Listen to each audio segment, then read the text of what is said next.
আসসালামু আলাইকুম। স্বাগত জানাচ্ছি HTML এর এই টিউটোরিয়ালে। তো গত পর্বে আমরা যতটুকু দেখছিলাম এটা এই ইনপুট ট্যাগ নিয়ে কথা বলছিলাম। তো প্রথমে আমরা এটাকে ওপেন উইথ লাইভ সার্ভার আমরা ওপেন করে নিচ্ছি। একটু সময় নিচ্ছে। তো এটা হচ্ছে আমাদের এই আউটপুট। আমরা এটাকে কমেন্ট করে দিই যাতে করে আমাদের পরবর্তী টেক্সটগুলা করতে সুবিধা হয়। এখান থেকে আমরা সম্পূর্ণটা সিলেক্ট করলাম। সিলেক্ট করে কন্ট্রোল/ কমেন্ট সেভ। এখন আউটপুট কিছু নেই। তো এখানে আমরা নতুন একটা ট্যাগ দেখবো, সেটা হচ্ছে টেক্সট এরিয়া। টেক্সট এরিয়া এই ট্যাগ, এই ট্যাগটাতে আপনি এখানে আইডি দিলেন, আইডি একটা সিলেক্ট করে যে কোনো একটা আইডি দিলেন। নেম আপনি যে কোনো কিছু দিতে পারবেন, দিলেন। মানে আপনি যেই কাজে এটা ব্যবহার করবেন ওই কাজের সঙ্গে মিল রেখে কিন্তু আপনাদের এখানে এই নেমটা দিতে হবে। আইডি একটা দিলেন, যে কোনো কিছু দিলেন। কলাম, এটা কলস মানে কলাম, রোস মানে হচ্ছে রো। এটা আমরা এখানে সেভ করে আগে আউটপুটটা দেখি কি আসে। এই হচ্ছে একটা, এটা হচ্ছে ট্যাক্স এরিয়া, যেটা এই সম্পূর্ণ এরিয়া। এটার মধ্যে কি করা যায়, অনেক সময় থাকে না বিভিন্ন ইয়ের মধ্যে, ফর্মের মধ্যে থাকে টেক্সট এরিয়া নামে একটা এরিয়া থাকে, যেখানে বিভিন্ন মেসেজ লেখা হয়, বিভিন্ন মেসেজ লেখা হয়। তো চাইলে আপনি এটা রিসাইজ করতে পারবেন, এখান থেকে রিসাইজ করা যায়, বড় ছোট করতে পারবেন। কিন্তু আপনি যদি চান যে ডিফল্ট ভাবে আপনি একটা সাইজ এখানে সেট করে দিতে, সেক্ষেত্রে আপনি এখানে এটা করতে পারেন। যেখানে এখানে কলাম, কলাম এখানে 30 আছে, আমি যদি 10 দেই, ও রো, রো যদি আমি এখানে ধরেন 20 দেই, সেভ করলাম, এটা কিন্তু দেখছেন।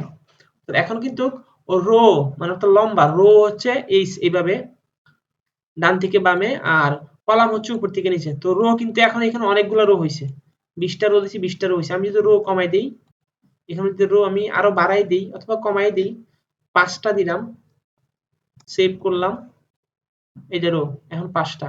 এখন যদি আমি কলাম, কলাম যদি বাড়াই দিই, 20টা দিলাম, এই যে কলাম, কলাম হচ্ছে এইটা, কলাম হচ্ছে এইভাবে 1টা 2টা 3টে 4টে এইভাবে কলাম। তো দেখেন এটা কিন্তু রিসাইজ করা যায়। তো এইভাবে আপনি যতটা ইচ্ছা, আপনার যতটুকু সাইজ দরকার ঠিক ওই অনুপাতে আপনি এখানে সাইজটা করতে। তো এইখানে আমরা আরেকটা কাজ ভুলে গেছি। প্রথমে এখানে বিআর ট্যাগ দিচ্ছি একটা, যাতে নিচের লাইনে চলে আসে। এটা এখানে একটা ইনপুট ট্যাগ আমরা দিচ্ছি, ইনপুট ট্যাগ। তো ইনপুট ট্যাগ, তো এখানে আমরা দিলাম, দেওয়ার পর এখানে ইনপুট এটা আসলো, এটা আসলো। একটা লেবেল দিয়ে নেই। লেবেলটা কেন দেই এটা আপনারা জানেন। লেবেল দেওয়ার উদ্দেশ্য হচ্ছে, ধরো নেম দিলাম আমি এখানে, লেবেল দিয়ে আমি বুঝাচ্ছি যে আসলে এখানে এই ইনপুটটা কি কাজে ব্যবহার হবে, কি কি দিবে এখানে, এই জন্যই মূলত লেবেল দেওয়া হয়। নেম, সেভ করলাম, চলে আসছে। তো এখন আমরা চাচ্ছি যে এই যে এখানে মাঝখানে প্লেস হোল্ডার, অর্থাৎ ডিফল্ট ভাবে একটা টেক্সট দেখাবো যে এখানে আপনি কি দিবেন। এখানে নেম, ধরুন এখানে নেম, এসএমএস, একটা মেসেজ দিতে যাচ্ছি যারা ইউজারকে, যে যখন তিনি এটা ব্যবহার করবেন এখানে কি চাচ্ছি আমরা, সেজন্য প্লেস হোল্ডার নামে একটা অ্যাট্রিবিউট আছে। প্লেস প্লেস হোল্ডার, প্লেস হোল্ডারের মধ্যে আপনি একটা মেসেজ তাকে দিয়ে দিলেন। তাহলে আমি লিখলাম এন্টার ইউর নেম, সেভ করলাম। এই এটা যখনই আপনি কোনো টেক্সট দিবেন তখন এটা অটোমেটিক্যালি সরে যাবে, দেখছেন সরে গেছে। এটা হচ্ছে প্লেস হোল্ডার। এটা তার উদ্দেশ্য হচ্ছে যখনই কোনো এটা খালি থাকবে তখন আপনি ইউজারকে বোঝাচ্ছেন যে এখানে আপনি কি দিবেন, টেক্সট দিবেন অথবা আপনার নাম দিবেন, ঠিকানা দিবেন, অ্যাড্রেস দিবেন, যাই দিবেন এখানে দেওয়ার জন্য মূলত এটা বোঝানো হচ্ছে। তো এখানে আপনি যে কোনো কিছু দিতে পারেন, অর্থাৎ আপনি ইউজার থেকে যা চাচ্ছেন তা নিতে পারবেন। হ্যাঁ, তো এখন আমি চাচ্ছি যে প্লেস হোল্ডার তো এখানে আছে, দেওয়া আছে। তো আমি এখন চাচ্ছি, এখন কিন্তু আপনি চাইলে এখানে যা কিছু আপনি দিতে পারবেন। তো আমি চাচ্ছি যে এখানে আমি ডিফল্ট ভাবে যে টেক্সটটা শো করাচ্ছি সেটাই থাকবে, কোনো ইউজার যাতে এটার ভিতরে কোনো কিছু দিতে না পারে, কোনো টেক্সট ইনপুট করতে না পারে। সেজন্য আরেকটা অ্যাট্রিবিউট আছে, সেটা আপনি ব্যবহার করতে পারবেন। সেটা ব্যবহার করলে আপনি কোনো ইউজার এখানে কোনো কিছু দিতে পারবেন না। শুধু আমি যদি বলে এখানে রিড অনলি, রিড অনলি যদি দেন, তো এখানে কোনো কিছু দেওয়া যাবে না। এই এখন কিন্তু আমি চাচ্ছি কিছু দেওয়ার, কিন্তু এখানে দেয়া যাচ্ছে না। রিড অনলি শুধুমাত্র আপনি পড়তে পারবেন, এখানে যে টেক্সটটা দেয়া থাকবে সেটা পড়তে পারবেন, কিন্তু আপনি কোনো কিছু দিতে এখানে পারবেন না। এটা হচ্ছে এই রিড অনলি অ্যাট্রিবিউটের কাজ। তো আমরা এগুলো কমেন্ট করে দিচ্ছি, কন্ট্রোল/, এখন এটা ফাঁকা। তো পরবর্তীতে আমরা যেটা দেখব সেটা হচ্ছে সিলেক্ট টেক্সট। সিলেক্ট, এটা আমরা আগে দেখি নাই। সিলেক্ট টেক্সট সম্পর্কে আমরা আলোচনা করব। সিলেক্ট টেক্সট আমরা কেন ব্যবহার করি? প্রথমে আমরা সিলেক্ট লিখছি, সিলেক্ট ট্যাগ ব্যবহার করলাম। সিলেক্ট ট্যাগের ভিতরে আসলে এখানে অপশন ব্যবহার করতে হয়, অপশন ব্যবহার করতে হয়। অপশন, অপশনের মধ্যে আমি দিলাম ধরেন অপশন 1, কপি করে নিচে আমি দিলাম অপশন 2, এখানে দিলাম অপশন 3।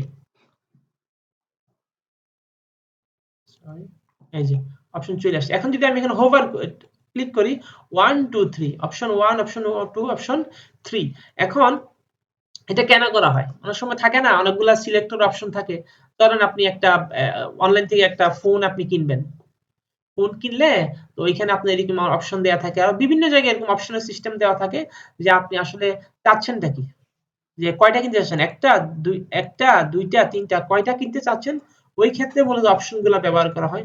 এখানে অনেকগুলো অ্যাট্রিবিউট আছে সেগুলা, যেমন এখানে আমি অপশনের মধ্যে এখানে ভ্যালু, এখানে ভ্যালু হিসেবে যদি আমি 1 দেই, এখানে যদি 2 দেই, এখানটা যদি 3 দেই, অর্থাৎ যখন আমরা এই এটা কোন ইউজার যখন এখানে কোনো কিছু ইনপুট করবে, অপশনটা সিলেক্ট করবে, তো এখান থেকে মূলত যে ভ্যালুটা আসবে, এই ভ্যালুর মধ্যে যে এটা আপনি দিবেন সেই ভ্যালুটা মূলত আপনি কালেক্ট করতে পারবেন।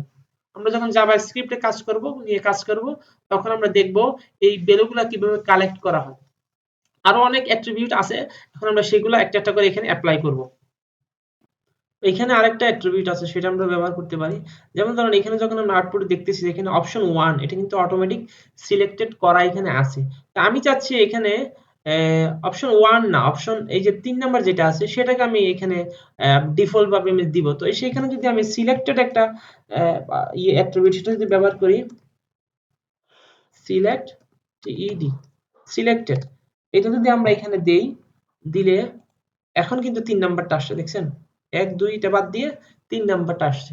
তো আমি যদি এখান থেকে উঠাই দিই, এটা সিলেক্টেড যদি আমি এখান থেকে উঠাই দিয়া যদি আমি 2 নাম্বারটাতে দেই, সেভ করলাম, এখন কিন্তু আসছে 2 নাম্বারটা। তো এইভাবে যদি আপনি এটা সিলেক্টেড অর্থাৎ অটোমেটিক, অর্থাৎ আপনি ডিফল্ট ভাবে চাচ্ছেন একটা সিলেক্ট করে রাখার জন্য, তখন আপনি এই সিলেক্টেড যে অ্যাট্রিবিউট সেটা আপনি ব্যবহার করতে পারেন।